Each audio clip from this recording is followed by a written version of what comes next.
Este é um trabalho independente e conta com a ajuda das pessoas que têm sido abençoadas por ele. Se você quiser fazer parte do grupo de mantenedores desta obra, se informe das opções disponíveis na descrição deste vídeo. Agradecemos pela atenção e pelo carinho. Deus abençoe.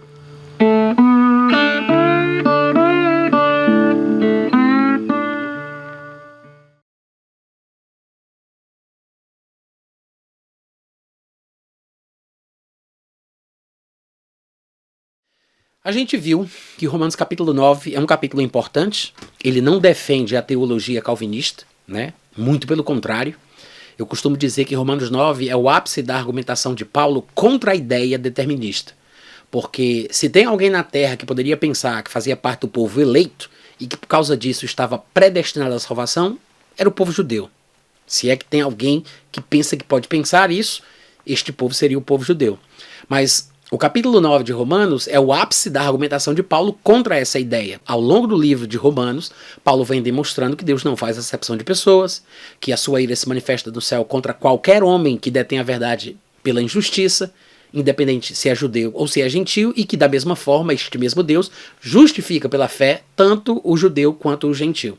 De fato, em Romanos capítulo 4, Paulo chega a dizer que Abraão é pai de todos nós, falando que Deus havia profetizado, declarando que Abraão seria pai de muitas nações, ou seja, os judeus, os israelitas, não seriam os únicos que seriam considerados como descendentes de Abraão, mas todos aqueles que das outras nações andassem nas pegadas de fé que Abraão deixou registrada nas Escrituras para servir de exemplo, todos estes também seriam considerados seus filhos.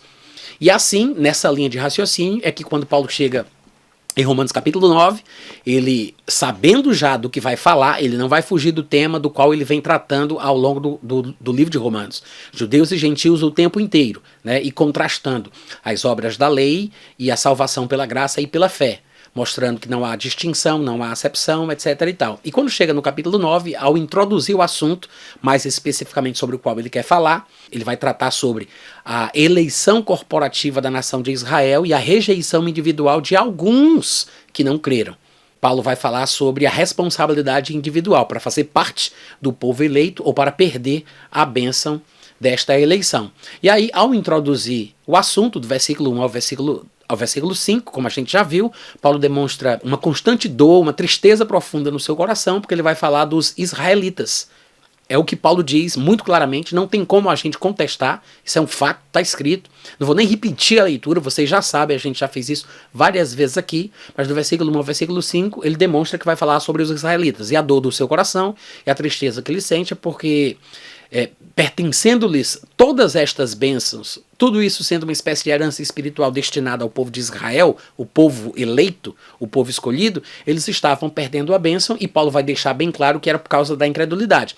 Na verdade, ele não vai dizer isso somente no capítulo 9, 10 e 11, como ele já falou em capítulos anteriores também, inclusive no capítulo 3, que é um dos capítulos talvez mais importantes para fazer essa ponte com o capítulo 9, Paulo diz que a vantagem do judeu é muita sob todos os aspectos, mas principalmente porque aos judeus foram confiados os oráculos, as palavras de Deus. E daí, se alguns judeus não creram, isto virá a desfazer a fidelidade de Deus? De forma nenhuma. Em outras palavras, a incredulidade dos judeus os faz perder a bênção. E aí ele demonstra a sua tristeza ao tocar nesse assunto no capítulo 9, e do versículo 6 em diante, como a gente já viu, ele diz: e não pensemos que a palavra de Deus haja falhado, só porque nem todos de Israel são, de fato, israelitas. É interessante que ele diga isso, porque ele demonstra que ele está falando, em primeiro lugar, dos israelitas, da nação de Israel, e o que significa ser israelita de fato, ou judeu verdadeiro, ou, usando outra expressão de Paulo, Israel de Deus.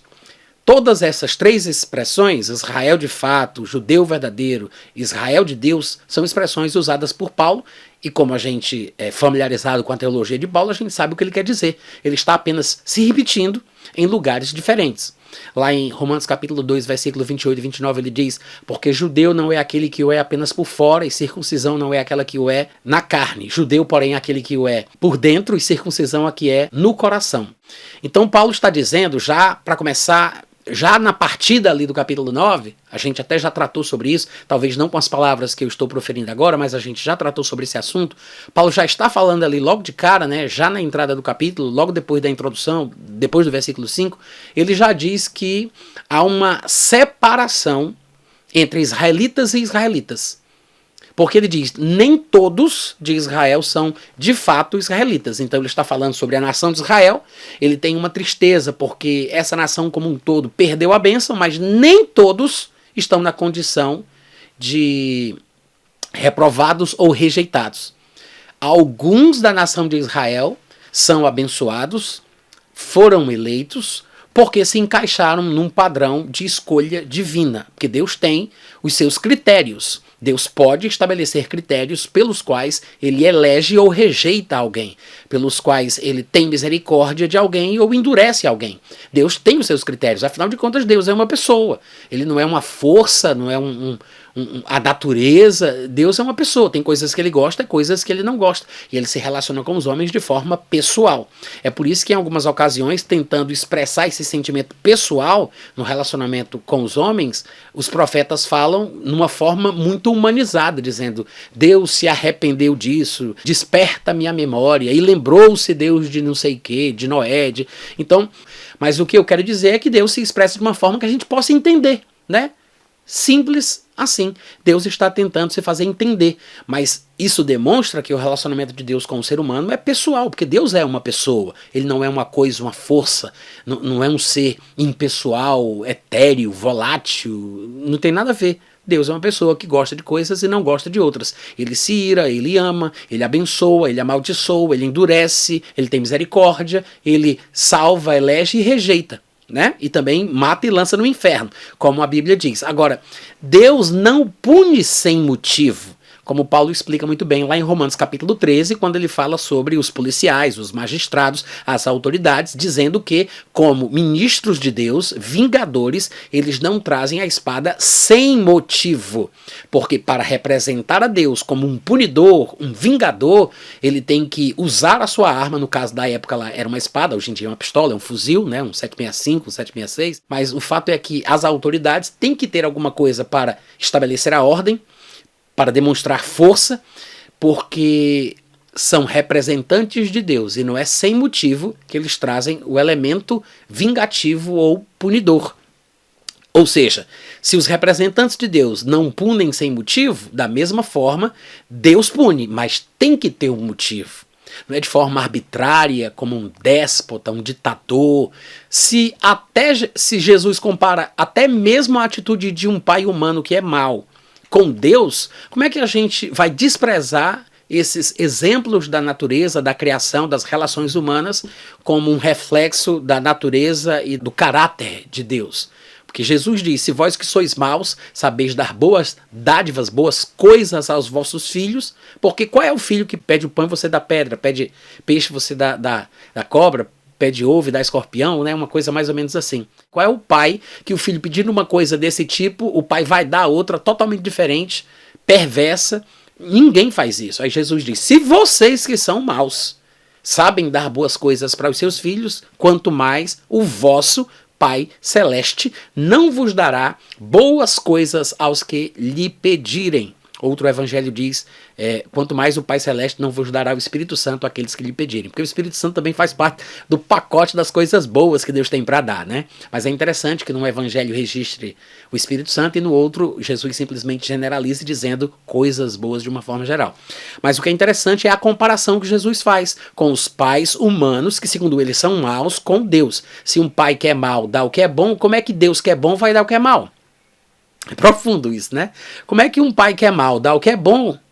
Como é que um pai que é mau dá o que é bom? Se Deus, que é o Pai Celeste, que é bom, vai dar o que é mau? Não tem sentido. Então, qualquer tipo de punição divina sempre será merecida. Entenda isso.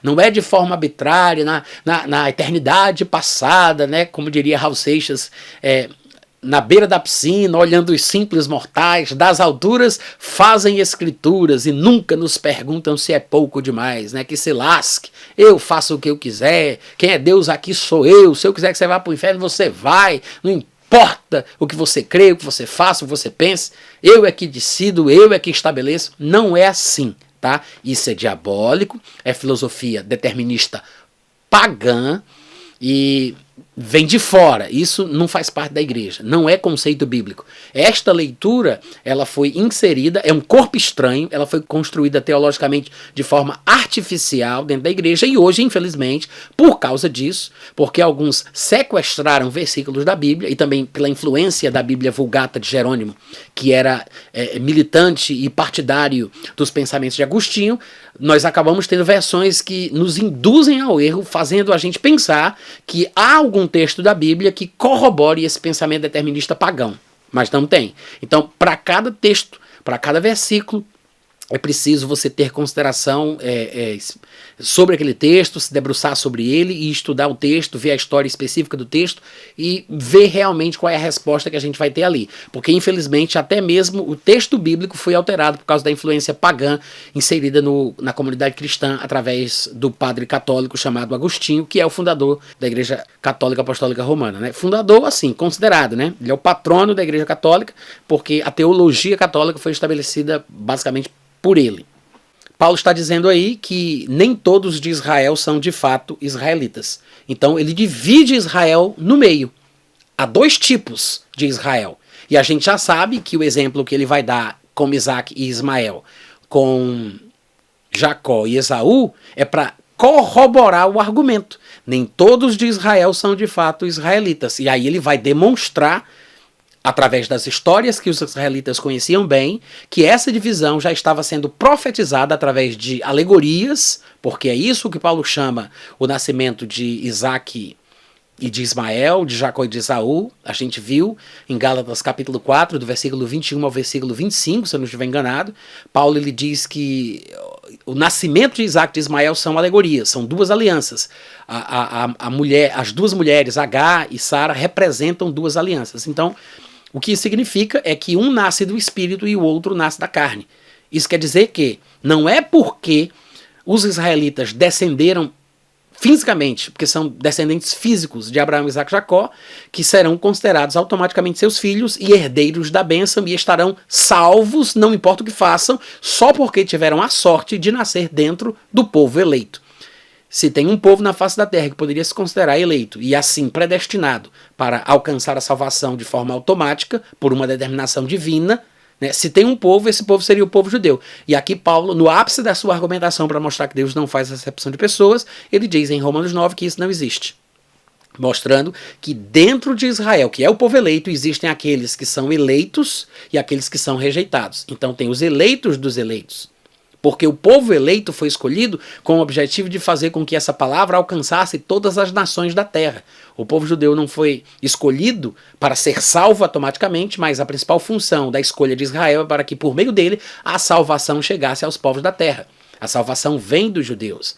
Ou seja, a salvação não é para os judeus, é dos judeus para o resto do mundo. Deveria partir de Abraão, Isaac, Jacó e os seus descendentes para alcançar todas as pessoas da terra sem distinção. Agora, se alguns de Israel não creram nesta palavra, que por meio deles deveria ser divulgada ao mundo, obviamente que estes que não creram perdem a bênção, mas isto, a incredulidade deles, não invalida, não desfaz os planos de Deus, os propósitos de Deus, a palavra de Deus. E daí, se alguns não creram, a infidelidade deles, a incredulidade deles desfará, invalidará a palavra de Deus, os propósitos de Deus, o plano de Deus? Obviamente que não. Mas é interessante que as Escrituras demonstrem que esse é o argumento de Paulo, para que a gente observe que o homem tem a capacidade de não crer, de não receber e de perder a bênção individualmente, ainda que a palavra de Deus tenha sido enviada para a sua nação, porque Deus enviou a sua palavra ao povo de Israel e alguns de Israel não creram. Não pensemos que a palavra de Deus haja falhado, porque nem todos de Israel são de fato israelitas. E aí ele continua dizendo, mas como está escrito, né? Em Isaac será chamada a tua descendência. Ou seja, no exemplo do nascimento de Isaac, que foi gerado pela palavra da promessa, ou seja, foi gerado pela palavra de Deus, assim também os homens serão considerados como seus filhos. Todos aqueles que nascerem da palavra, todos aqueles que nascerem do Espírito, a exemplo do que aconteceu com Isaac, porque o nascimento de Isaac é uma alegoria profética, da mesma forma, todos que nascerem pelo Espírito e pela palavra, serão considerados como descendentes de Abraão e herdeiros segundo a promessa, e isso inclui inclusive os judeus, os gentios, né? E aí serão considerados como filhos de Deus. De fato, aqui em Romanos 9, Paulo ele vai mencionar os gentios também, vai incluir os gentios nas bênçãos das quais ele está falando, mas o foco é o povo de Israel. É por isso que do versículo 1 ao versículo 5, na introdução do capítulo 9 de Romanos, ele menciona claramente sobre quem ele vai falar. Ele menciona que são os israelitas. Ele diz de quem ele está falando. E depois, lá do meio para o fim, ele vai mencionar os gentios, porque os gentios também acabam se tornando participantes das bênçãos, porque creem na mensagem, no evangelho, em Jesus. E aí, na conclusão do versículo 33 em diante, do versículo 30 em diante, aliás, do 30 ao 33, ele vai dizer que a conclusão é: aquilo que os gentios não buscavam, eles acharam, e aquilo que os judeus buscavam, eles perderam. Basicamente é isso, né? Aquilo que os gentios não buscavam, eles acharam, aquilo que os judeus buscavam, eles perderam.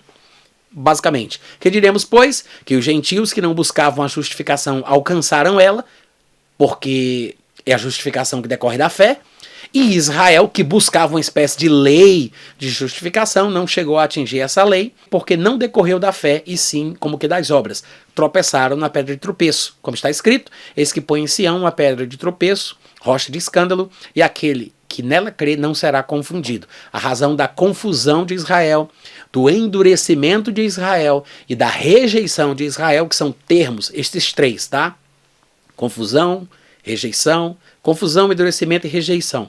São as palavras que são usadas por Paulo aqui ao longo dos capítulos dispensacionais ou dispensacionalistas de Romanos 9, 10 e 11, né? Quando ele vai falar sobre a nação de Israel, que são aqueles que foram endurecidos, rejeitados e ficaram confusos ou foram confundidos. Ele vai voltar a falar sobre isso no capítulo 10 e no capítulo 11.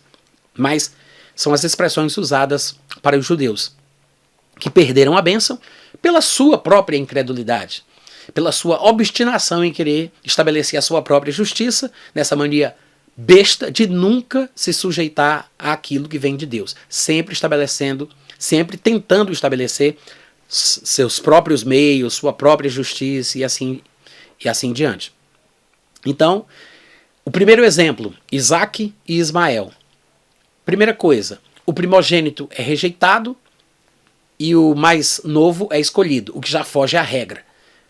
Paulo usa de propósito esse acontecimento para mostrar que os israelitas tinham que entender que por mais que eles fossem fisicamente descendentes de Abraão, e este fosse o princípio áureo do povo eleito, e que eles realmente eram partes do povo da aliança, isso não era garantia de que eles herdariam as bênçãos, porque Ismael era filho de Abraão.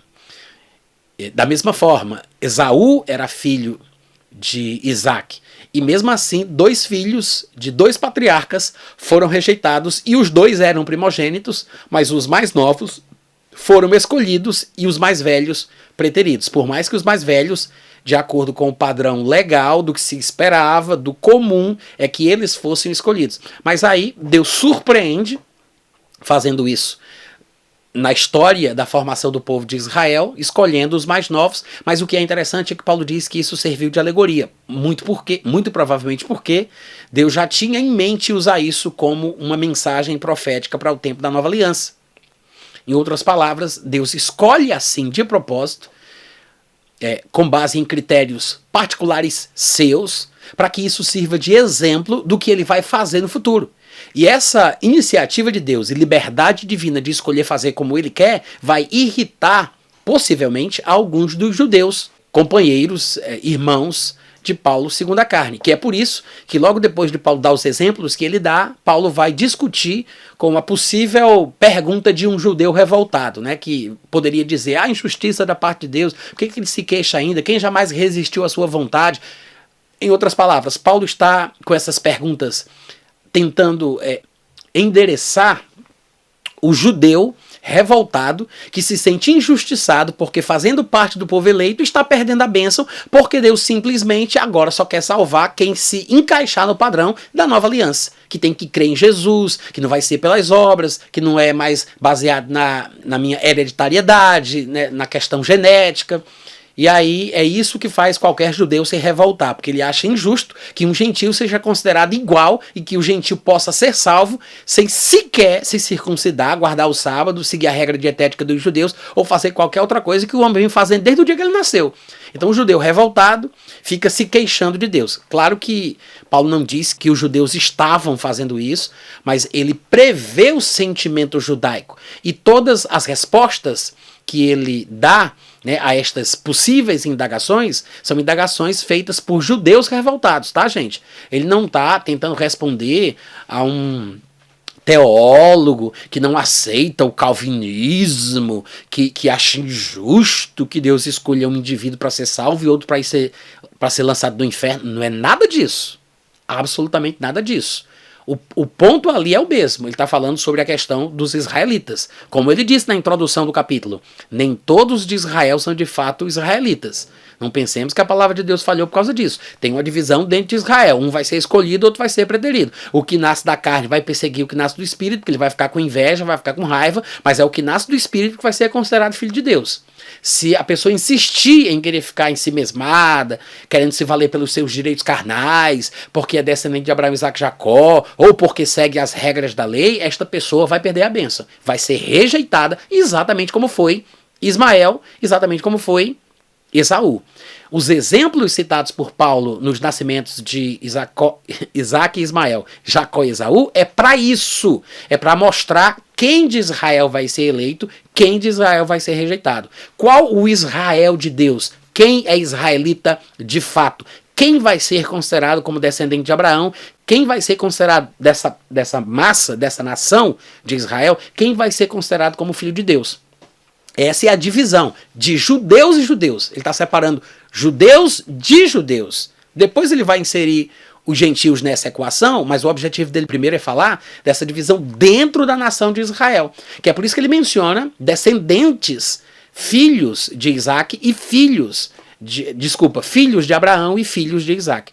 E como no primeiro exemplo alguém poderia reclamar dizendo que Ismael não poderia jamais entrar em qualquer tipo de comparação com Isaac, porque era filho de uma escrava, né? Aí ele, depois que dá o primeiro exemplo de Isaac e de Ismael, ele diz, não, mas não foi só Sara que recebeu uma palavra de Deus que serviria de alegoria profética para o que haveria de acontecer no período da nova aliança, não. Ele diz, não somente ela, mas também Rebeca. Ou seja, ele diz que as duas histórias servem de exemplificação para a eleição e rejeição de Israel, do povo de Israel, quem seria considerado eleito, quem seria rejeitado. Como aconteceria essa divisão dentro da nação judaica? Aí ele diz que não é somente no exemplo de Sara, mas também no próprio exemplo de Rebeca. Já no exemplo de Sara, ele fala sobre Isaac ter sido gerado pelo Espírito. Ele diz isso lá em Gálatas 4:1, 4:21 a 25, né? É lá que ele fala que Isaac foi gerado pelo Espírito. Aqui não fica muito óbvio, não fica muito claro, mas quando a gente lê o texto de Gálatas 4, do 21 a 25, ele fala exatamente isso, né? Que aquele que foi gerado da carne perseguia o que foi gerado pelo Espírito, se referindo a Ismael e Isaac. Mas aqui, em Romanos 9, ele fala que Isaac foi gerado pela palavra de Deus, pela palavra da promessa. Porque a palavra da promessa é esta. Deus disse, virei e Sara dará à luz um filho, que no caso seria Isaac. Então Isaac, ele é gerado pela palavra. O primeiro ponto de Paulo é dizer o seguinte, olha, os verdadeiros filhos de Deus, os que serão considerados filhos de Deus, não vão ser aqueles que simplesmente são descendentes de Abraão, Isaac e Jacó. Em Israel, todo mundo é descendente de Abraão, Isaac e Jacó. Isso já é um tapa na cara do judeu, né? Então já deixa Paulo, já fica no radar dos judeus, dos religiosos, dos defensores e protetores da lei. O povo já olha para Paulo um pouco atravessado. E aí Paulo diz, nem todos de Israel são de fato israelitas. Porque não é só porque você é descendente de Abraão, Isaac e Jacó que você vai ser considerado como filho dele. Aí Paulo explica, somente aqueles que nasceram como Isaac nasceu, pelo Espírito, pela palavra. Então, Paulo está falando que não é a constituição genética, a hereditariedade, a ascendência genealógica que vai fazer com que o judeu seja considerado judeu de verdade ou que o israelita seja considerado israelita de fato. Ele já distingue aí, só os que nascem do Espírito. Então não tem nada a ver com nascer carnalmente, nascer fisicamente. Não tem nada a ver com ter nascido em uma das tribos de Israel. Primeiro ponto importante para se considerar, tá? A questão do nascimento. Nascer segundo a carne ou nascer pelo Espírito. Segundo ponto. Primeiro ponto é a questão do nascimento. Ele diz que os que nascem do Espírito, gerados pela palavra, é que serão considerados como descendentes de Abraão e filhos de Deus, ou seja, do povo de Israel. Olha a distinção, ele está separando israelita de israelita. Quem é israelita de fato? É os que nascem pela palavra, gerados pelo Espírito Santo. Tá?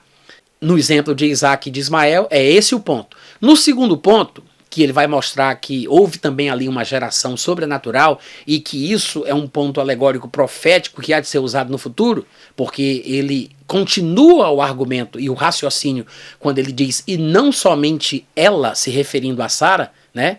Ele diz que Deus deu uma palavra para Sara e que isso era profético e tinha uma representatividade para o tempo presente. Aí ele diz, e não somente Sara, também Rebeca recebeu uma palavra de Deus. Então, o argumento usado para o nascimento de Jacó e Esaú é o mesmo argumento, pelo menos em parte, que foi usado para o nascimento de Isaac e de Ismael. Há uma alegoria que vai ser usada por Paulo para estabelecer o que ele está falando ali, para exemplificar essa eleição e essa rejeição. No caso de Jacó e de Esaú, o ponto é outra coisa sutilmente diferente. Está muito interligado ao fato de ter nascido como judeu. Mas são dois pontos distintos. É por isso que no versículo 11 de Gálatas capítulo 9, quando Paulo vai se referir especificamente ao nascimento de Jacó e de Esaú, ele diz assim, e não eram ainda os gêmeos nascidos, nem tinham praticado o bem ou o mal, aí entre parênteses, para que o propósito de Deus quanto à eleição prevalecesse, não por obras, mas por causa de critérios do próprio Deus que chama, já fora dito a ela, a Rebeca, o mais velho será servo do mais moço. Ou seja, se você observar, o ponto aqui em questão é as obras. É exatamente por isso que Paulo, se valendo do nascimento, do episódio, de como a coisa se deu, ele diz que antes mesmo deles terem nascido e terem praticado qualquer coisa, qualquer obra que pudesse ser considerada como boa ou como má, já fora dito a Rebeca. Deus não estava ali estabelecendo o destino eterno dos gêmeos, dizendo que Jacó iria para o céu e que Esaú iria para o inferno, como os calvinistas, agostinianos ou maniqueístas e outras religiões deterministas costumariam dizer, porque nós sabemos que Esaú, por exemplo, muito provavelmente ele não foi para o inferno. A gente falou sobre isso na aula passada, a mudança de comportamento que ele teve ao longo da vida, como ele perdoou Jacó, como ele se tornou mais humano a despeito dos seus erros. Inclusive nós interpretamos corretamente aqui o texto de Hebreus que menciona as lágrimas de Esaú quando ele procurava arrependimento e mesmo assim ele não alcançou.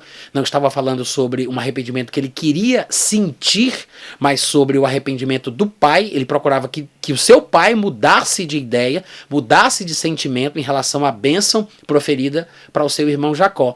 Esaú pedindo com lágrimas a seu pai que o abençoasse novamente. Jacó não se arrependeu, não mudou de ideia, não mudou de pensamento e persistiu em dizer que não iria abençoar Esaú, porque já tinha feito isso quando abençoou Jacó. Então, o arrependimento mencionado ali não é que Esaú não conseguiu uma posição, um estado, uma condição espiritual de arrependimento, mesmo que tenha buscado com lágrimas. Não é isso que o texto realmente quer dizer. Inclusive, você tem até versões em português que trazem mais clareza nessa passagem. Na verdade, nem Esaú, nem Ismael foram necessariamente escolhidos por Deus para irem para o inferno. A gente não tem base bíblica nenhuma para argumentar esse tipo de coisa. Nós não vemos isso no Antigo Testamento ou no Novo Testamento, dizendo que Ismael tenha sido escolhido ou criado por Deus para ser lançado no inferno. Muito pelo contrário. Nós vemos Deus aparecendo antes mesmo do nascimento de Ismael, dando à sua mãe o nome que ela deve colocar nele. E em poucas ocasiões, anjos enviados por Deus aparecem às mães dos filhos que estão por nascer para que elas recebam os nomes que Deus diz que eles devem ter. E no caso de Ismael foi assim. E na verdade, embora Ismael e os seus descendentes possam aparecer na profecia dos tempos do fim, porque Deus já havia falado em Gênesis 16 que a sua descendência seria como o jumento selvagem, dando marradas, coices, mordidas, que ninguém consegue controlar, sendo desafiador, habitando fronteiriço aos seus irmãos, sendo contra tudo e contra todos, né, e todos automaticamente se voltariam contra ele também, dando aí talvez uma sugestão como outros textos se somam a essa profecia, demonstrando que o anticristo, o último inimigo do povo judeu, viria dos descendentes de Ismael. Mas isso não quer dizer que o homem de Ismael tenha sido rejeitado por Deus ou escolhido para ser lançado no inferno. Da mesma forma, Esaú. E quando nós lemos aqui no texto, nós já falamos sobre isso na aula passada, não vamos repetir, não vamos entrar nos detalhes, mas quando ele menciona aqui a passagem, ele está falando sobre as nações de Israel e de Esaú, embora implicações individuais também estejam presentes no texto. Mas quando Paulo, por exemplo, cita os textos do Antigo Testamento, ele cita uma passagem de Gênesis capítulo 25, versículo 23, o primeiro livro da Bíblia, que diz: o mais velho será servo do mais moço, que era uma resposta do profeta revelando e não decretando o que aconteceria no futuro, porque Deus, pela sua posição privilegiada, viu o que aconteceu e trouxe à mãe dos meninos a informação de que duas nações estavam no ventre dela e seriam praticamente inimigos. As duas nações seriam inimigas uma da outra. E aí ele mostra revelando a mulher, porque ela indaga o que está acontecendo, e aí Deus traz a revelação do que seria aquilo, do que aquilo representava, falando de dois povos, duas nações. E depois, a segunda passagem que Paulo cita, está no versículo 13, quando ele diz: como está escrito, amei Jacó, porém me aborreci de Esaú. Isso aqui é um texto de Malaquias, no capítulo 1, do versículo 1 ao versículo 3. São textos separados. Muita gente que lê isso aqui pensa que Paulo estava dizendo que antes de Jacó e Esaú nascer, Deus disse: eu amo, ou amei, né, Jacó e aborreci Esaú, antes do nascimento. Não é isso. Paulo está dizendo o seguinte, que Jacó foi escolhido antes de nascer, para que isso para que isso servisse de alegoria profética, para que isso se fundamentasse como a forma de Deus escolher, independentemente das obras. Ou seja, antes deles nascerem, antes de terem praticado o bem e o mal, já fora dito que o mais velho serviria ao mais moço, dando a entender que o mais moço seria escolhido para levar a linhagem por meio da qual o Salvador do mundo, o Messias, haveria de vir. Ele não está escolhendo Jacó para Jacó ser salvo, ou rejeitando Esaú para Esaú ser lançado no inferno. Não é isso que está em jogo aqui. Isso aqui está sendo usado como exemplo e referência para o padrão de escolha divina, que não é por obras. Esse é o ponto. É por isso que na conclusão, quando chega lá do versículo 30 em diante, ele vai dizer exatamente estas palavras. Que se conclui? Que diremos, pois? Concluímos o seguinte, que os gentios que não buscavam a justificação vieram a alcançá-la, todavia a que decorre da fé, e Israel, que buscava a lei de justiça, não chegou a atingir essa lei, porque não decorreu da fé, e sim das obras. Em outras palavras, qual foi o erro de Israel? A gente pode subdividir o erro de Israel em dois pontos. Primeiro, porque se estribaram na sua ascendência genealógica, se achando participantes do povo eleito, e jamais poderiam ser rejeitados. Somos filhos de Abraão, não somos bastardos, né? Então, com essa arrogância e essa soberba, baseada na hereditariedade, baseada na genética, eles se sentiam muito seguros. Segundo ponto, porque eram praticantes da lei de Moisés.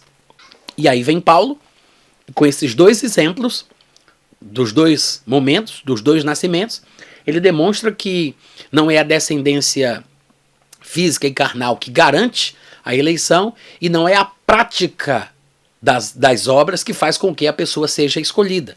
Que é por isso que o próprio Paulo, lá em Romanos capítulo 4, a gente já passou por esse capítulo, a gente já falou sobre isso, Paulo diz que é assim que Davi considera bem-aventurados aqueles a quem Deus justifica ou considera justos, independentemente das obras. É com base na fé, né? Porque aquele que faz o que é certo, aquele que trabalha e recebe o seu salário, o salário não é uma dádiva, é uma obrigatoriedade, mas se a pessoa não trabalha, mas crê naquele que justifica o ímpio, a sua fé, não o trabalho, não o que ela fez, não a obra, mas a sua fé lhe é imputada ou considerada como justiça. Então, esse é o princípio da eleição pela graça. Tem que ser através da fé. Creu, é eleito. Não creu, é rejeitado. Mas essa rejeição não é rejeição permanente, até porque ela não foi estabelecida antes da fundação do mundo, como a filosofia maniqueísta, defendida pelos calvinistas, tenta impor na cabeça dos ingênuos e desprotegidos, né? Não é isso que a Bíblia diz em lugar nenhum. Na verdade, essa rejeição, que é mencionada por Paulo aqui em Romanos 9, repetida no capítulo 10 e reafirmada no capítulo 11, é uma rejeição temporária, circunstancial, por causa da incredulidade. Mas se aqueles que foram rejeitados porque não creram, não permanecerem na incredulidade, se arrependerem e vierem a crer na palavra, no evangelho e em Jesus, estes mesmos que foram rejeitados serão recolocados de volta numa posição de bênção. Esse é o argumento. Não tem como uma pessoa, a não ser se ela for muito louca, né? Muito cara de pau. Não tem como uma pessoa pegar Romanos 9 e chegar a uma conclusão que não esteja em linha e harmonia com o restante do próprio texto deixado por Paulo em Romanos, principalmente nos capítulos 10 e 11. Tá?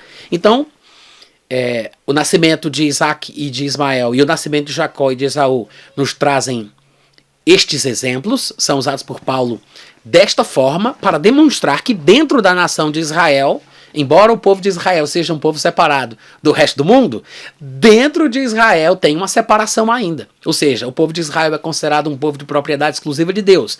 É chamado em todos os lugares de povo eleito, mas mesmo assim tem os eleitos dos eleitos. E qual é o critério da eleição na Nova Aliança? Qual é o critério da eleição dos israelitas? É o mesmo critério para a eleição dos gentios. Pela fé, através dessa graça divina derramada para todos e sobre todos, porque não há distinção. Amém, gente? Daí, avançando um pouco mais, no versículo 14, eu acho que a gente até já falou sobre isso um pouco também, não sei, vamos ver. E vou me deter um pouco mais quando eu perceber que a gente está chegando na parte que a gente ainda não viu, mas eu acho que foi muito bom eu ter recapitulado aqui com palavras diferentes as mesmas coisas que a gente já estudou nas aulas passadas. Mas aí, depois que ele diz tudo isso, quando chega no versículo 14 do capítulo 9, ele diz: que diremos, pois? A injustiça da parte de Deus? Claro que Paulo aqui ele está se dirigindo às perguntas e questionamentos que poderiam surgir na cabeça de um judeu, que poderia ficar com raiva, porque pelo simples fato dele ser judeu, descendente físico de Abraão, Isaac e Jacó, não fazia ser abençoado nos padrões da nova aliança. Então, o judeu poderia se revoltar, e é para estes que Paulo traz estas perguntas que ele mesmo vai responder, né? É uma espécie de... na teologia eles gostam, não na teologia necessariamente, mas na arte da oratória, ou da retórica, eles gostam de chamar isso de diatribe ou diatrebe, e que é um interlocutor imaginário ao qual Paulo vai responder. Paulo mesmo pergunta e Paulo mesmo responde, mas ele está aí procurando se dirigir às dúvidas das cabeças dos seus ouvintes, daqueles a quem a carta é endereçada, tá? E aí ele diz: que diremos, pois, a injustiça da parte de Deus? É claro que não, de modo nenhum. Por que Deus seria injusto em ter rejeitado dois primogênitos, né, da nação de Israel? Porque ele tinha um plano soberano de usar estes dois nascimentos como alegorias proféticas para um determinado objetivo que se revelaria no final dos tempos, como aconteceu através de Jesus Cristo quando ele veio ao mundo. Para demonstrar que Deus tem um padrão de escolha e que somente aqueles que se encaixam nesse padrão é que serão abençoados. Deus não tem direito de fazer como ele quer, de escolher como ele acha que deve ser feito. Claro que tem, não há injustiça nenhuma. Não, Deus não foi injusto por ter escolhido Jacó e ter rejeitado ter escolhido Jacó e ter rejeitado Esaú, e ter escolhido Isaac e ter rejeitado Ismael. Da mesma forma, nem todos de Israel são de fato israelitas, porque ele vai rejeitar aqueles que não se encaixarem no padrão que ele estabeleceu. Então, quando ele diz que diremos, pois, a injustiça, é para estes judeus que possam sentir que estão sendo injustiçados por Deus.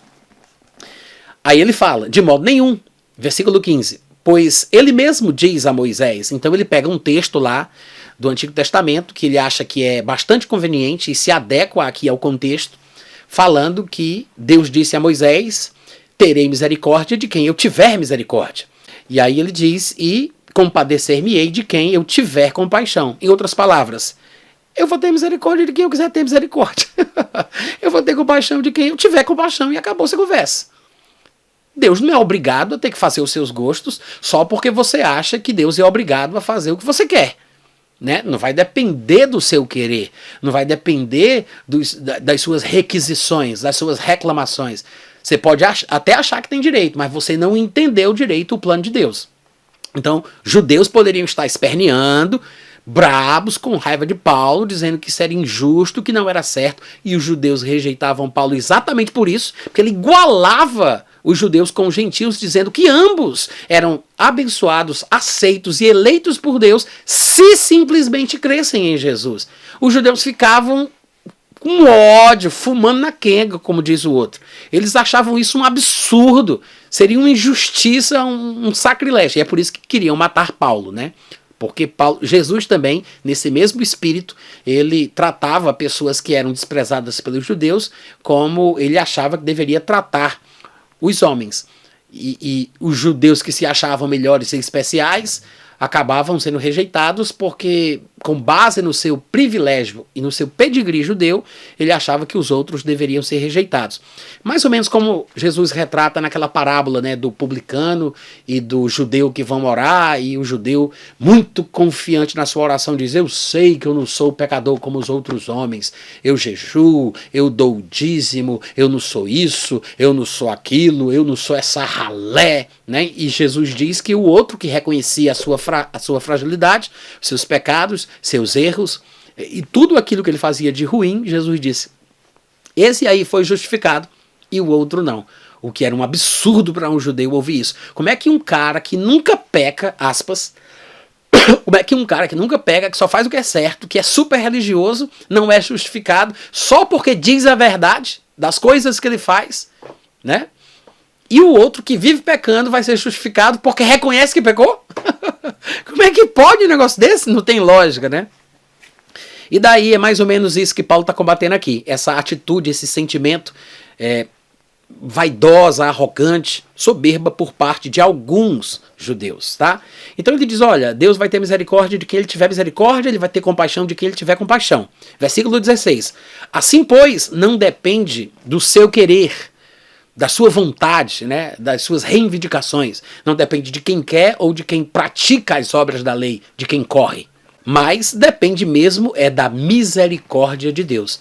Era com base nisso que os judeus deveriam se estribar, e não com base na sua ascendência judaica, não com base na sua prática da lei, nas obras da lei que eles praticavam. Eles deviam se basear na misericórdia. Eles estavam se firmando na coisa errada. Porque não depende de quem quer ou de quem corre, mas depende sim da misericórdia. Porque a Escritura disse a Faraó, para isto mesmo te levantei, para mostrar em ti o meu poder e para que meu nome seja anunciado por toda a terra. E aqui também nós temos um ponto interessante. Eu acho que a gente, na aula passada, não falou sobre Faraó. Eu não tenho certeza, eu acho que não, mas eu vou falar um pouco mais sobre o Faraó com vocês aqui agora, tá? Mas é interessante isso aqui, porque, primeira coisa, a expressão que aparece no Novo Testamento aqui, pelo menos na versão que eu li, diz, por isto mesmo eu te levantei. Alguns podem pensar que isso significa, por isso mesmo eu te criei, por isso mesmo eu te fiz assim, eu te constituí desta forma. A expressão não significa isso. De fato, se você for olhar o texto que está sendo citado de forma parafraseada aqui, na tradução, valeu, Cris, parei exatamente aqui em Faraó, legal. Se você for olhar o texto original, que está sendo parafraseado aqui por Paulo, na tradução que eu acabei de ler, que se encontra lá em Êxodo capítulo 9, versículo 16, você vai ver que, na verdade, ele está dizendo o seguinte: por isso eu te tenho mantido. É essa a fala de Deus para Faraó. Eu tenho te suportado. Para você ter uma ideia que é exatamente isso que Paulo está falando, daqui a pouquinho ele vai usar a história de Faraó, que vai ser endurecido por Deus, como exemplo do que ele vai chamar daqui a pouco de vaso de ira, ou vaso de desonra, que ele suporta com muita longanimidade, ele aguenta. Então, este Faraó, cujo coração vai ser endurecido, ou vai se endurecer, é o exemplo que ele vai usar como gancho para trazer a ideia de vaso de honra e vaso de desonra. Deus, ele mantinha Faraó. Ele não destruía Faraó assim, pá, de uma vez. O que significa isso? Se você vai ler o contexto, e a gente vai fazer isso daqui a pouco, eu vou citar algumas passagens para você entender o processo, para que você compreenda o que está na cabeça de Paulo quando ele usa essa expressão, é que, na verdade, Deus ele poderia ter exterminado Faraó assim, ó, pá, com um estalar de dedos. Mas Deus faz com que Faraó se iluda, pensando que pode resistir o Deus dos judeus. Porque em vez de ele destruir Faraó e o seu povo de uma hora para outra, ele manda uma praga que Faraó parece que consegue aguentar. Faraó aguenta aquela primeira praga e diz: rapaz, sobrevivi. Parece que esse Deus de Moisés não é esse cara todo, não. Ele começa a ficar envaidecido, achando que esse Deus de Moisés pode ser resistido. Então, Deus manda aquela praga, passa a praga, vem o alívio, aí Faraó diz: rapaz, venci. Aí Deus manda outra praga, aí Faraó se esperneia, passa aquela praga. Em cada momento que vem a praga, Faraó parece que amolece o coração, cai em si, reconhece alguma coisa, mas depois que passa e vem o alívio, aí ele diz: não, se eu resistir até aqui, eu acho que eu posso resistir um pouco mais. Isso endurece o coração de Faraó. A ideia do endurecimento do coração de Faraó, seja o texto dizendo que Deus endureceu o coração de Faraó, ou o texto dizendo que Faraó endureceu o seu coração, aparece no livro de Êxodo 22 vezes. Pelo menos foi as vezes que eu consegui encontrar. Eu procurei aqui no meu aplicativo, né, MySword, procurei pela palavra coração e apareceram dezenas de textos, algumas relacionadas ao endurecimento do coração de Faraó e outras usando a palavra coração em contextos totalmente diferentes. Mas eu fui olhando uma por uma para ver quais eram as passagens que falavam sobre o processo do endurecimento do coração de Faraó. Na minha conta deu 22. Pode ser que eu esteja errado, acho que não, mas foram 22 passagens. 11 delas falam que Deus endureceu o coração de Faraó, 11 delas falam que o coração de Faraó se endureceu. A gente sabe que não foi Deus que fez o coração de Faraó ficar duro. Deus não criou o Faraó com o coração duro.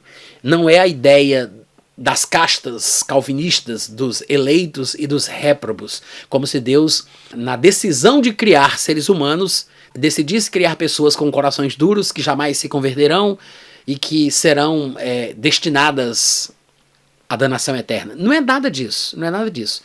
Sim, Deus endurece, obviamente, mas de que forma? Por qual razão? O que o motiva a fazer isso? Então, no caso aqui de Faraó, o contexto é interessante e a gente tem que compreender. Tá?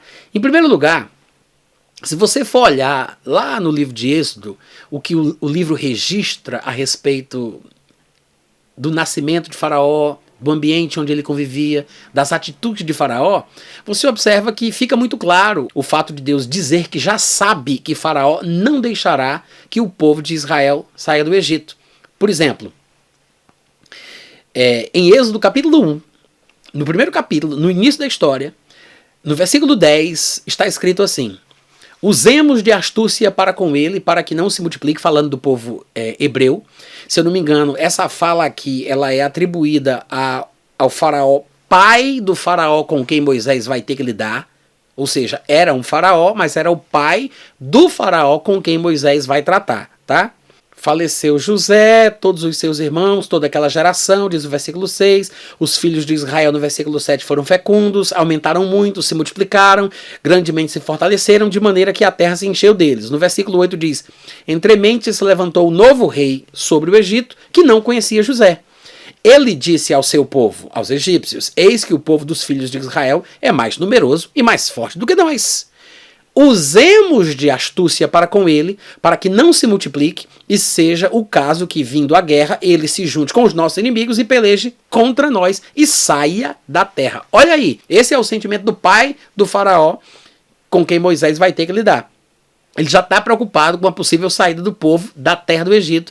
E aí ele vai usar de malícia, né, de astúcia para com os israelitas. No versículo 11 diz: e os egípcios puseram sobre eles feitores de obras para os afligirem com suas cargas. E os israelitas edificaram a Faraó as cidades celeiros, Pitom, Ramsés, etc. e tal. Mas quanto mais os afligiam, tanto mais se multiplicavam, tanto mais se espalhavam, de maneira que se inquietavam por causa dos filhos de Israel. Então os egípcios, com tirania, faziam servir os filhos de Israel e lhes fizeram amargar a vida com vida dura. Quando chega no capítulo 2, no versículo 23, diz que decorridos muitos dias, morreu o rei do Egito. Esse que era o pai do faraó com quem Moisés vai lidar. Ele morre no capítulo seguinte. Decorridos muitos dias, morreu o rei do Egito, os filhos de Israel gemiam sob a servidão e por causa dela clamaram, e o seu clamor subiu a Deus. Em outras palavras, pelo contexto aqui que a gente observa desde o capítulo 1, a gente já sabe que Faraó não vai deixar o povo de Israel sair. A gente vê o contexto no qual ele é criado, o contexto no qual ele nasce, os sentimentos que foram transmitidos naquela família para o faraó que vai assumir o trono. Então, vai ter um versículo, por exemplo, aqui, que é o primeiro versículo que menciona o que Deus sabe sobre a atitude de Faraó, demonstrando que antes mesmo de aparecer qualquer versículo que diga que Deus endureceu o coração de Faraó, Deus já diz que sabe que ele não vai deixar que o povo saia. Se eu não me engano, a primeira aparição de que Deus vai endurecer o coração de Faraó no capítulo 4, que diz: disse o Senhor a Moisés, quando voltares ao Egito, vê que faças diante de Faraó todos os milagres que te hei posto na mão, mas eu lhe endurecerei o coração para que não deixe o povo ir. Essa é a primeira aparição. Só que eu acho que os que citam o capítulo 4, que é logo no começo do livro de Êxodo, achando que isso mostra que a primeira aparição diz que Deus iria endurecer, se esquecem que, na verdade, o primeiro momento que aparece uma citação divina dizendo que Deus já sabia antecipadamente que Faraó não deixaria, é o capítulo anterior, que é o capítulo 3. Porque no capítulo 3, versículo 19, está escrito, Deus dizendo, eu sei, porém, que o rei do Egito não vos deixará ir, se não for obrigado, por mão forte.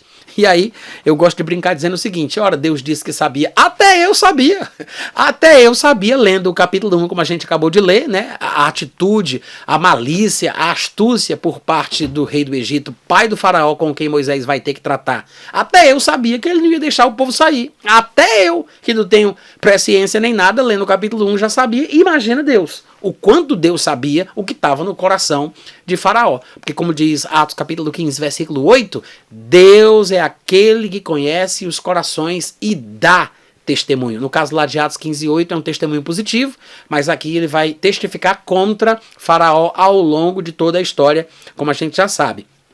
Quando no capítulo 4, versículo 21, ele diz que vai endurecer o coração de Faraó, você tem que entender como é que é o processo do endurecimento. Deus iludiu Faraó de que Faraó tinha condição de resistir ao que Moisés dizia em nome de Deus, como se fosse capaz de dizer, não, essa praguinha aí que esse Deus tem para mandar, manda mais, vem para, cai dentro, como se ele conseguisse. Esse é o processo de endurecimento.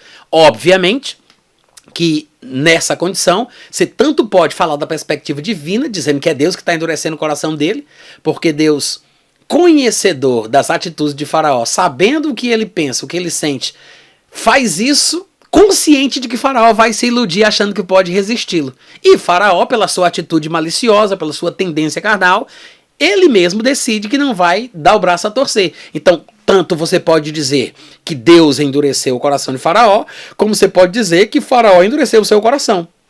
Que é exatamente por isso que nós temos as duas expressões ao longo do livro de Êxodo. Como eu falei para vocês, não sei se vocês lembram, mas o livro de Êxodo diz as duas coisas. 11 vezes o livro de Êxodo diz que Deus endureceu, e 11 vezes o livro de Êxodo diz que Faraó endureceu o seu próprio coração. Mas depende da perspectiva, não deixa de ser verdade da mesma forma. Agora, como é que Deus age? Por que Deus faz isso?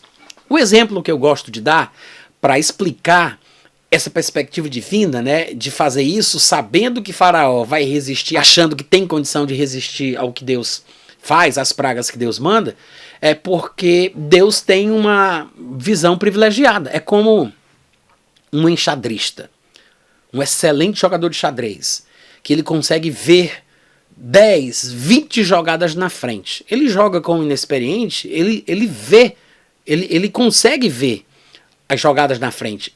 E claro, na sua expertise, né, ele pode inclusive entregar se ele quiser, né, pela sua habilidade, pela sua tranquilidade, o seu domínio do jogo, ele pode até, se quiser, entregar a dama com o objetivo de dar o checkmate. Ou seja, ele pode, se quiser fazer isso, na sua confiança, pela sua visão tão antecipada que ele tem, ele pode fazer uma coisa dessa e ele está induzindo o seu oponente ao erro.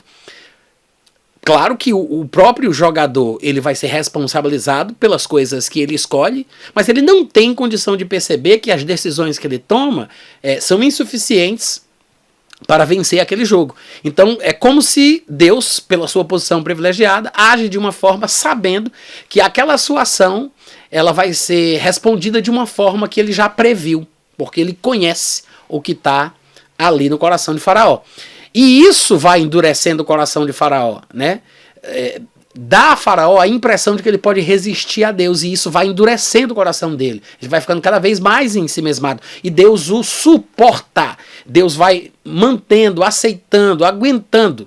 Ou seja, o texto lá de Romanos 9, quando diz, por isso eu te levantei, não é talvez a melhor expressão a ser usada. Mas quando você vai para Êxodo 9,16, que é o texto original, pelo menos na minha versão, diz, eu te tenho mantido. Ou seja, ele não destruiu ele de uma vez por todas, com estalar de dedos. Ele está suportando, aguentando, com muita longanimidade, este vaso de ira, né? Que se prepara para a destruição. Êxodo capítulo 8, versículo 15 diz assim, vendo porém Faraó que havia alívio, continuou de coração endurecido e não os ouviu. Não ouviu Moisés e Arão. Como o Senhor já tinha dito. Ou seja, Deus previu, ele disse, eu sei que ele não vai deixar.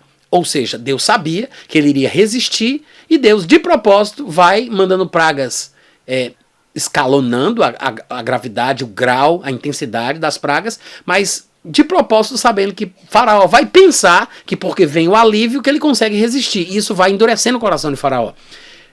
Em outras palavras, vendo porém Faraó que havia alívio, endureceu o seu coração, continuou de coração endurecido e não os ouviu, como Deus já tinha previsto, como Deus havia dito. Lá em Êxodo capítulo 3, versículo 19, né? Da mesma forma, isto vai se repetir em outros lugares do livro de Êxodo. Por exemplo, capítulo 9, versículo 34 e 35, está escrito assim, tendo visto Faraó que cessaram as chuvas, as pedras e os trovões, tornou a pecar e endureceu o coração. Ou seja, é a mesma coisa se repetindo lá de Êxodo 8,15. Veio o alívio, passou a praga, ele fez, ufa, venci. E endurece o coração. Diz, não vou deixar ninguém sair aqui não. Venci mais uma, venci essa, então eu vou ficar aqui batendo o pé e vou ficar firme. É isso o que a Bíblia ensina sobre como foi o processo de endurecimento do coração de Faraó. Como é que Deus fez para endurecer o seu coração, ou, como dizem metade das passagens de Êxodo sobre o endurecimento do coração de Faraó, como é que ele endureceu o seu próprio coração, né? Eu vou ler de novo. Êxodo 9, 34 e 35. Tendo visto Faraó que cessaram as chuvas, as pedras e os trovões, tornou a pecar e endureceu o coração, ele e os seus oficiais. E assim Faraó, de coração endurecido, não deixou ir os filhos de Israel, como o Senhor já tinha dito a Moisés. Ele repete a mesma coisa que a gente leu lá no capítulo 8, versículo 15. E quando chega em Êxodo, capítulo 10, no versículo 3, está escrito assim, apresentaram-se, pois, Moisés e Arão perante Faraó e lhe disseram, assim diz o Senhor, o Deus dos Hebreus, até quando tu recusarás humilhar-te perante mim. Ou seja, Deus chama Faraó à responsabilidade. Até quando você vai resistir? Até quando você vai recusar se humilhar debaixo da minha potente mão? Se humilhar perante mim e deixa ir o meu povo para que me sirva? Em outras palavras, o texto demonstra a responsabilidade individual de Faraó. Não há qualquer justificativa filosófica ou bíblica para argumentar de que Faraó não conseguia fazer qualquer outra coisa porque Deus determinou que ele não fizesse. Não é esse o significado quando a Bíblia fala sobre o endurecimento do coração de Faraó, tá? Inclusive, lá em Romanos 9, Paulo está usando o endurecimento do coração de Faraó para falar sobre o endurecimento do coração do povo judeu. Estes que rejeitaram a Cristo e que, ensimesmados, porque eram descendentes de Abraão, Isaac e Jacó, praticantes das obras da lei, achavam que tinham o merecimento da salvação e das benesses, das bênçãos espirituais, porque faziam parte do povo eleito, né? do povo escolhido. Ele está falando de Faraó para dar o exemplo dos judeus. Inclusive, tem uma correlação interessante, porque lá em Romanos capítulo 9, versículo 17, está escrito assim: porque a Escritura diz a Faraó, para isto mesmo te levantei, ou para isto tenho te mantido ou te suportado, para mostrar em ti o meu poder, e para que o meu nome seja anunciado por toda a terra. Da mesma forma, o endurecimento do coração do povo judeu carnal, que resistiu, fazia com que esta palavra se espalhasse a todos os gentios da terra. Da mesma forma que Faraó, com o coração endurecido, acabou fazendo com que a fama do Deus de Israel se espalhasse pelo mundo antigo, da mesma forma a rejeição dos judeus, do endurecimento do coração do povo judeu, fazia com que a palavra da salvação se espalhasse a todos os povos da terra.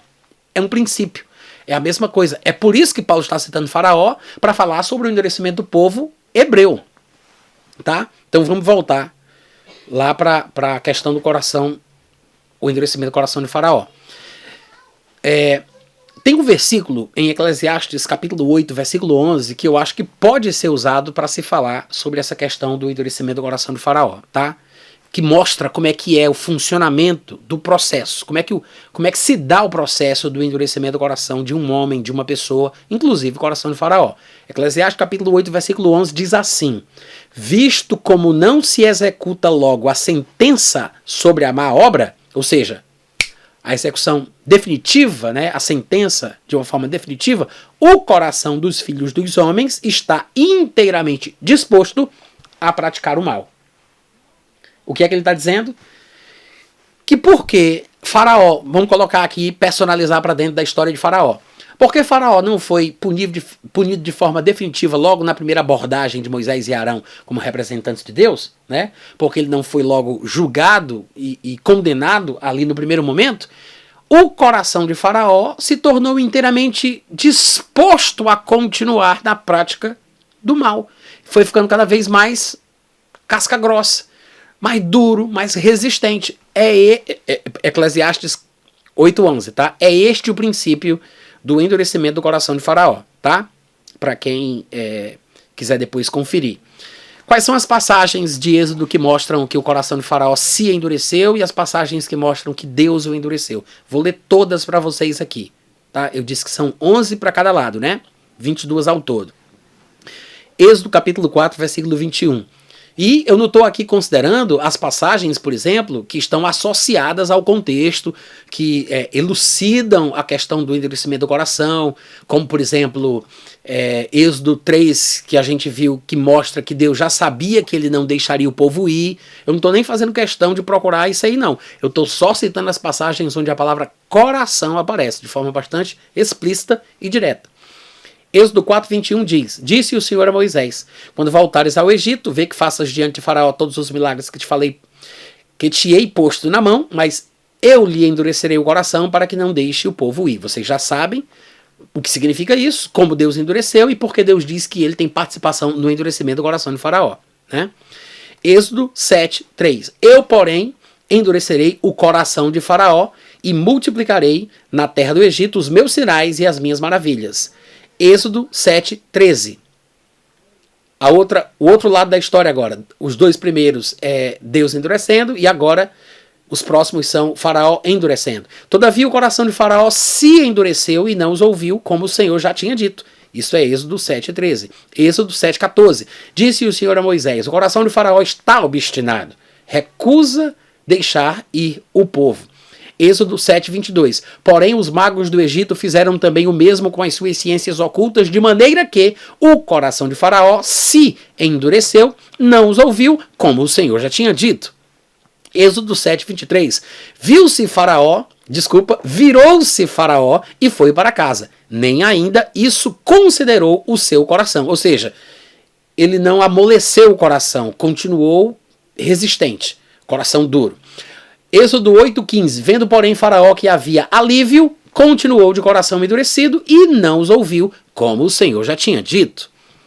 Êxodo 8:19. Então disseram os magos a Faraó: isto é o dedo de Deus? Porém, o coração de Faraó se endureceu, não os ouviu, como Deus já tinha dito. Êxodo capítulo 8, versículo 32. Mas ainda esta vez endureceu Faraó o coração e não deixou o povo ir. Êxodo 9:7. Faraó mandou ver, e eis que do rebanho de Israel não morrera nenhum sequer. Porém, o coração de Faraó se endureceu e não deixou o povo ir. Êxodo 9:18. Agora volta a falar sobre Deus endurecer o coração. Porém, o Senhor endureceu o coração de Faraó, e este não os ouviu, como o Senhor já tinha dito a Moisés. Êxodo 9:14. Pois esta vez enviarei todas as minhas pragas sobre o teu coração, dando a entender que endureceria o coração dele mais uma vez através destas ações. E sobre os teus oficiais e sobre o teu povo, para que saibas que não há quem me seja semelhante em toda a terra. Êxodo 9:34. Tendo visto Faraó que cessaram as chuvas, as pedras, os trovões, tornou a pecar e endureceu o coração, ele e os seus oficiais. Êxodo 9:35. E assim Faraó, de coração endurecido, não deixou ir os filhos de Israel, como o Senhor já tinha dito a Moisés. Êxodo 10:1. Disse o Senhor a Moisés: vai ter com Faraó, porque lhe endureci o coração e o coração dos seus oficiais, para que eu faça estes meus sinais no meio deles. Ou seja, Deus se aproveitaria da resistência, da obstinação, do endurecimento do coração de Faraó, achando que podia resistir a Deus só porque teve alívio depois de uma determinada quantidade de pragas. Ele disse: eu vou fazer mais milagres ainda.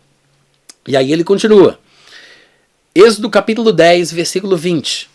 O Senhor, porém, endureceu o coração de Faraó, e este não deixou ir os filhos de Israel. Êxodo 10, 27. O Senhor, porém, endureceu o coração de Faraó, e este não quis deixá-los ir.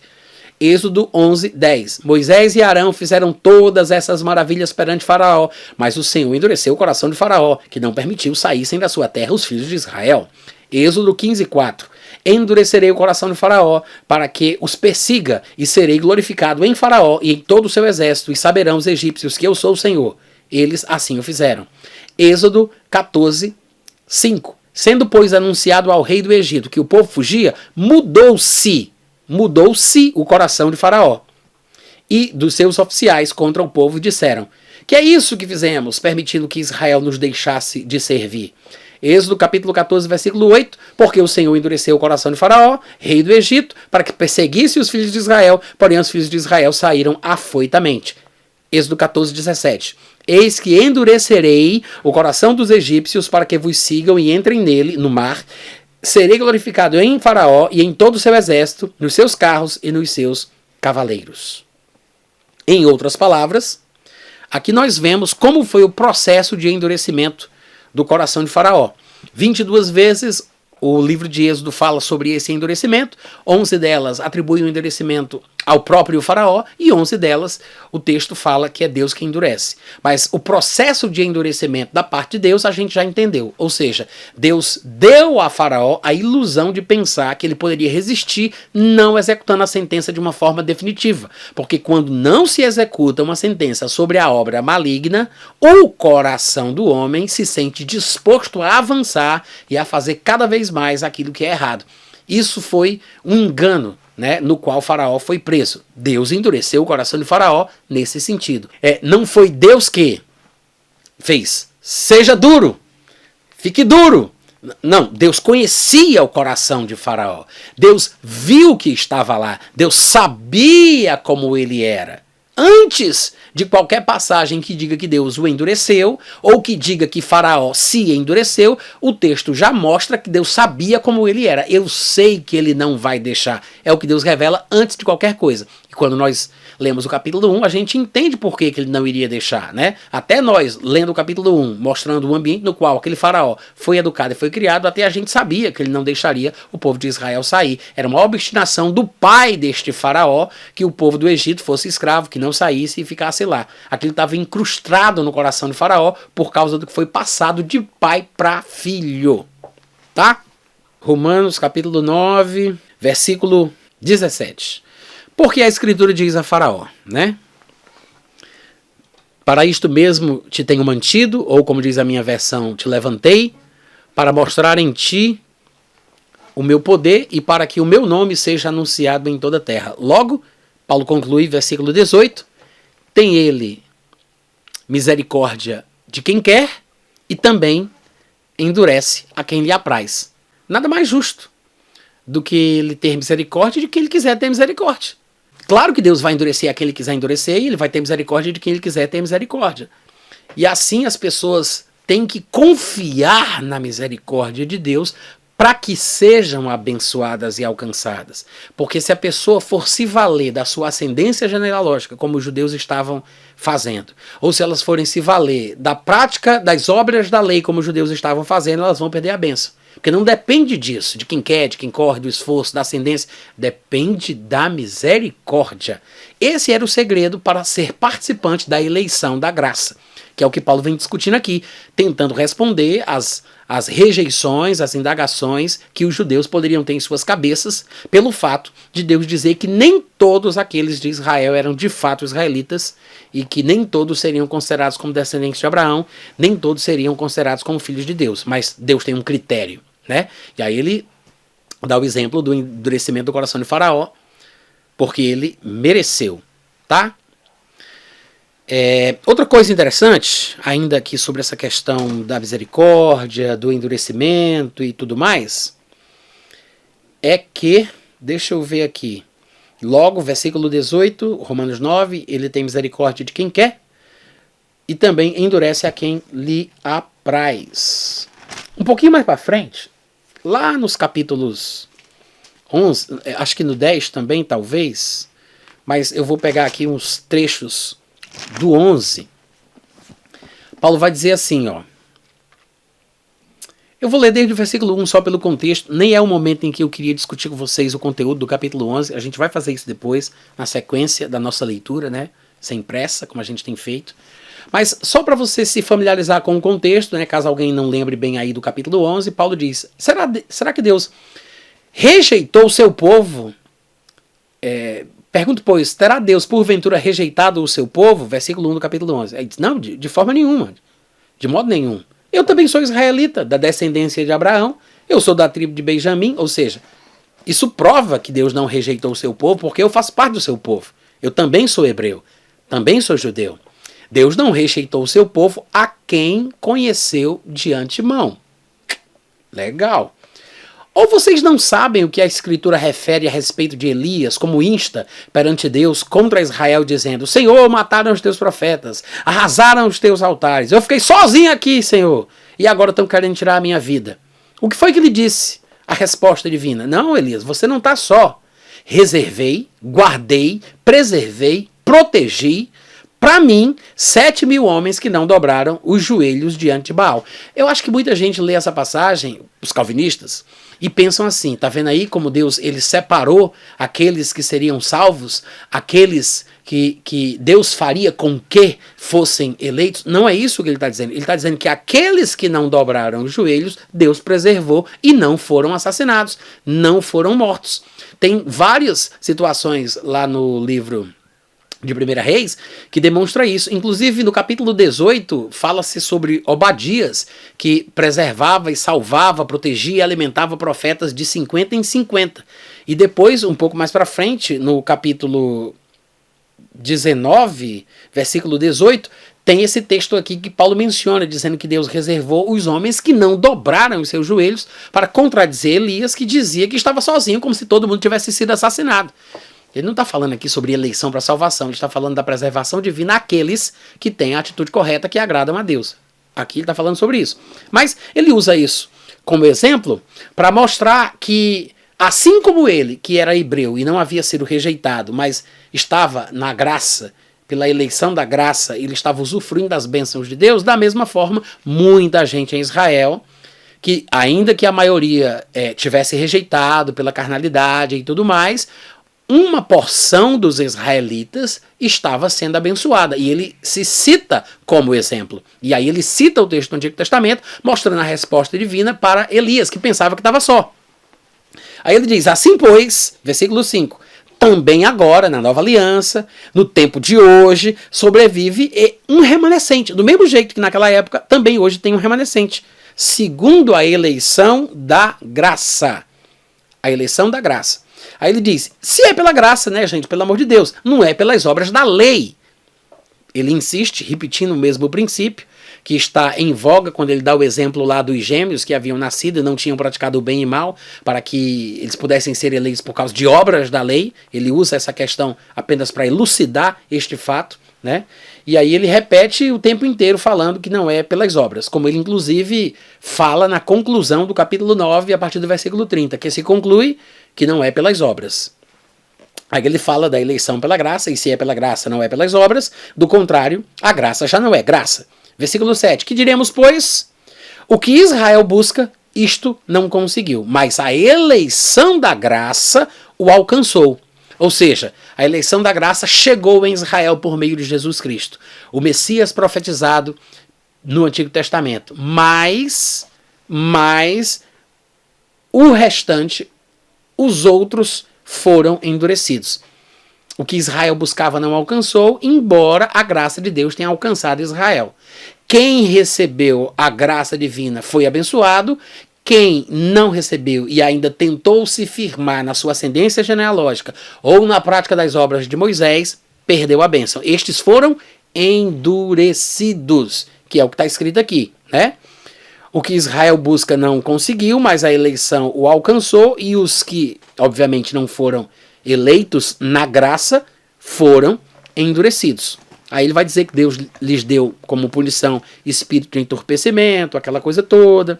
Eu vou ler aqui o versículo 11. Não queria, mas eu estou lendo o capítulo 11 demais.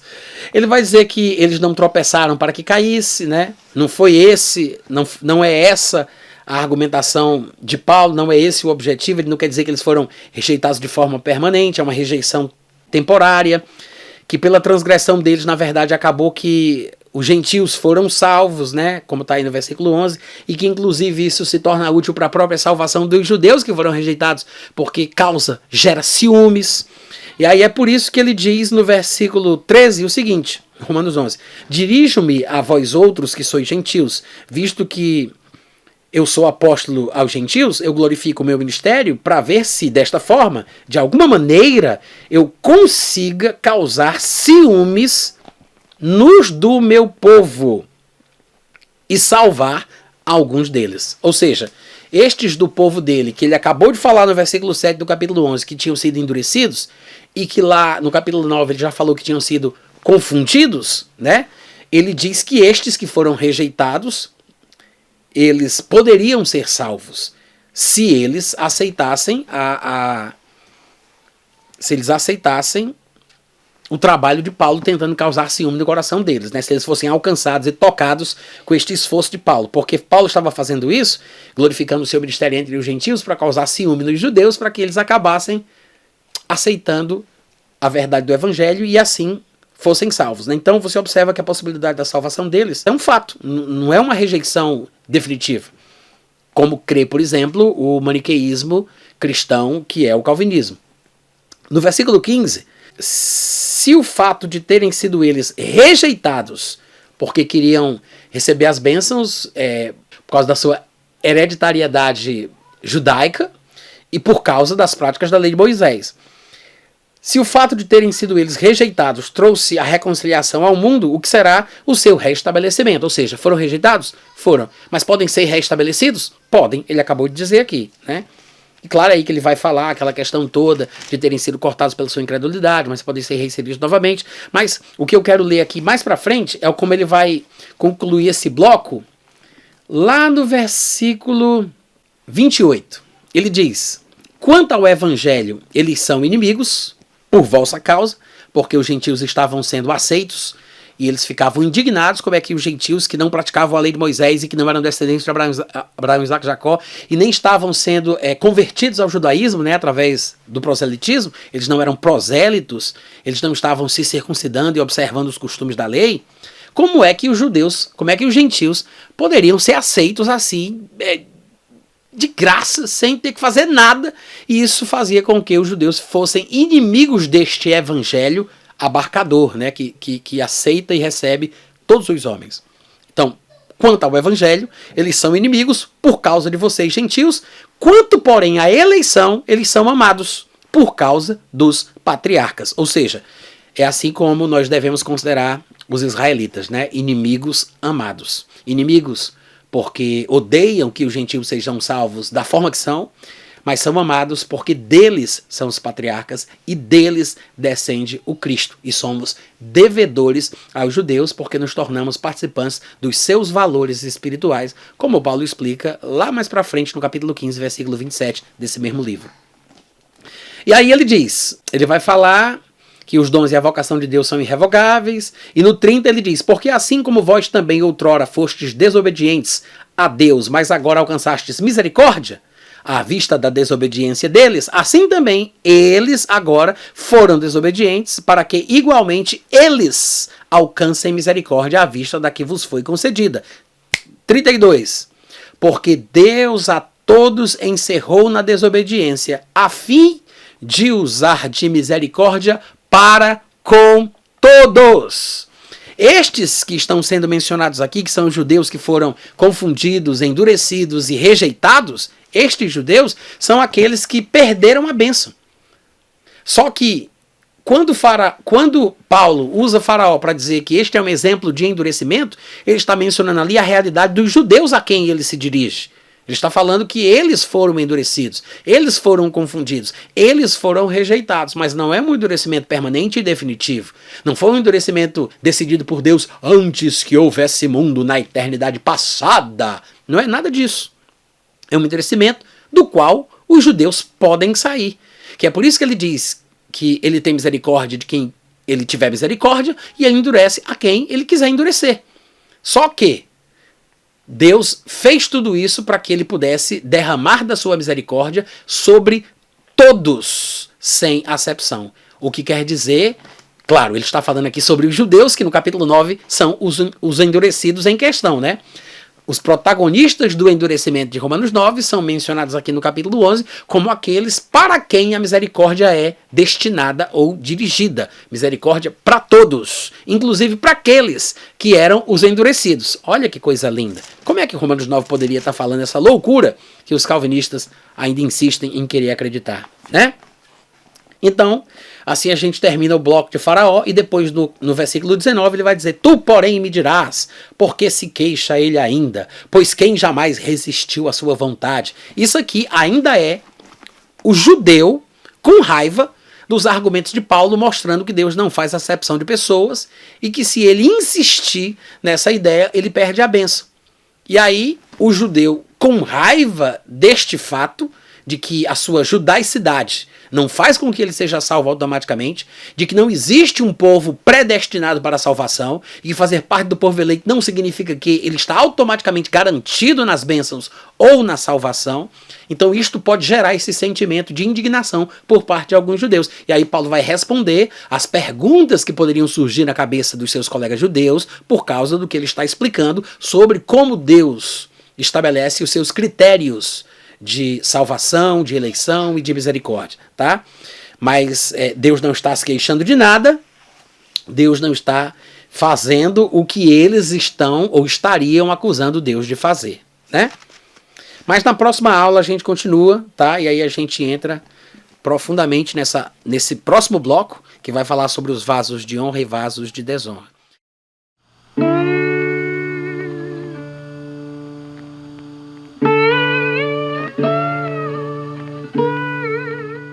Este é um trabalho independente e conta com a ajuda das pessoas que têm sido abençoadas por ele. Se você quiser fazer parte do grupo de mantenedores desta obra, se informe das opções disponíveis na descrição deste vídeo. Agradecemos pela atenção e pelo carinho. Deus abençoe.